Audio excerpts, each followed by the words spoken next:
So இன்றைக்கி நான் ஒரு முக்கியமான விஷயம் சொல்கிறேங்க. நிறைய பேருக்கு வந்து ஆஃப்டர் தி காலேஜ் அப்புறம் டிகிரி முடித்தோடனே எந்த துறையை தேர்ந்தெடுக்கிறது, என்ன தான் வந்து மெக்கானிக்கல் தேர்ந்தெடுத்தாலும் ஐடிக்கு போயிடுறோம், என்ன தான் எலக்ட்ரானிக்ஸ் தேர்ந்தெடுத்தாலும் ஐடிக்கு போயிடுறோம், ஐடியில் தேர்ந்தெடுத்தாலும் ஐடிக்கு போயிடுறாங்க. இப்போ எல்லாருமே இதை நோக்கி போயிட்டு இருக்கிறதுனால இப்போ லேட்டஸ்ட்டாக வந்துட்டு இருக்கிற ஆர்டிஃபிஷியல் இன்டெலிஜென்ஸ், செயற்கை நுண்ணறிவு அப்படின்ற ஒரு விஷயத்தை நம்ம மறந்துடுறோம். அந்த விஷயம் வந்து இப்போ லேட்டஸ்ட்டாக வந்து ஜாப் கிரியேஷன் அதிகமாக இருக்குது. இன்றைக்கி நான் இதை பற்றி நான் சின்ன விஷயமாக சொல்லிடுறேன். 2022 தான் ChatGPT அப்படின்னு சொல்லி ஆரம்பித்தாங்க. அதுக்கப்புறம் நிறைய பேர் இதை ஃபாலோ பண்ண ஆரம்பிச்சிட்டாங்க.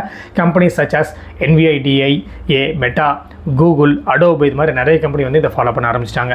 இதில் இன்ஃப்ளூயன்ஸாக இருக்கவங்க நிறைய பேர் வந்து சூப்பராக ஏர்ன் பண்ணுறாங்க. கிட்டத்தட்ட மினிமம் $5,000 மேக்ஸிமம் $60,000 பர் மந்த், நான் சொல்கிறது பர் இயர் கிடையாது, பர் மந்த் ஏர்ன் பண்ணுறாங்க through master classes, news letters and sponsored content. இதில் அசன் தூர் அப்படின்றவர் ஆஸ்திரேலியாவை சேர்ந்த ஒரு நபர். 387.8K ஃபாலோவர்ஸ் தான், ரொம்ப கம்மியான ஃபாலோவர்ஸ் தான். He is a founder of pro human newsletter. இது ரொம்ப சாதாரணமாக லிங்க்டின்லையும் எக்ஸ்லையும் வந்து அவரோட ஆர்டிஃபிஷியல் இன்டெலிஜென்ஸை பற்றி போட்டுட்டு இருந்தார். இதை பார்த்து பிடிச்சி போய் கடைசியில் என்ன பண்ணிட்டாங்கன்னா NVIDIA, அடோபு, சிந்தீசியா, 11 லேப் இவங்ககிட்டலாம் இவங்க வந்து இப்போ இவர் ஒர்க் பண்ணவே ஆரம்பிச்சிட்டாரு. இவரோட சப்ஸ்கிரைபர்ஸ் பார்த்தீங்கன்னாக்கா மில்லியன்லாம் கிடையாதுங்க, ஜஸ்ட் ஒரு 150K சப்ஸ்கிரைபர்ஸ் தான். இவங்ககிட்ட இப்போ இந்த விஷயத்தில் ஒரு மிக பிரபலமானதுனால லிங்க்டின்ல 30 பேருக்கு வேலைக்கு எடுத்திருக்கிறாரு. இன்ஸ்டாகிராமில் ஒரு 50 பேருக்கு வேலை கொடுத்து AI பற்றி சொல்லுங்க அப்படின்னு சொல்லியிருக்கிறாரு. ஸோ இது மட்டும் இல்லாமல் இந்த வேலையில் சேர்ந்தவங்களுக்கு மாதம் $3,000 $5,000 பர் மந்த் சம்பளமாகவும் கொடுக்குறாரு.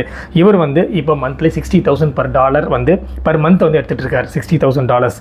ஸோ இது மட்டும் இல்லாமல் இவ்வளோ ஆர்டிஃபிஷியல் இன்டெலிஜென்ஸ் இருக்கே, நம்ம கண்ட்ரிலேயே நிறைய பேர் பண்ணிட்டு இருக்காங்க. நம்ம கண்ட்ரியில் இதே மாதிரி யாருமே இல்லைன்னு கேட்டிங்கன்னா அமன் குப்தா, நொய்டாவில் 22.9K ஃபாலோவர்ஸ் தான்.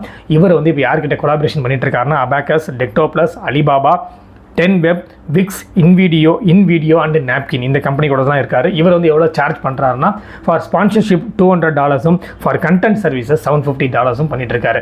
இதோட முக்கியம், இன்ஃப்ளூயன்சர்ஸ் எந்த பிளாட்ஃபார்மில் தான் அதிகமாக இருக்காங்க ஏஐல பார்த்தீங்கன்னாக்கா ஹையஸ்ட் வந்து இன்ஸ்டாகிராம் 65 மில்லியன், யூடியூப் வந்து 2.25 மில்லியன், டிக்டாக் 1 லேக், லிங்க்டின்ல 17 மில்லியன் பீப்புள், எக்ஸ் தளத்தில் 4.8 மில்லியன், ஃபேஸ்புக்கில் 50 மில்லியன்.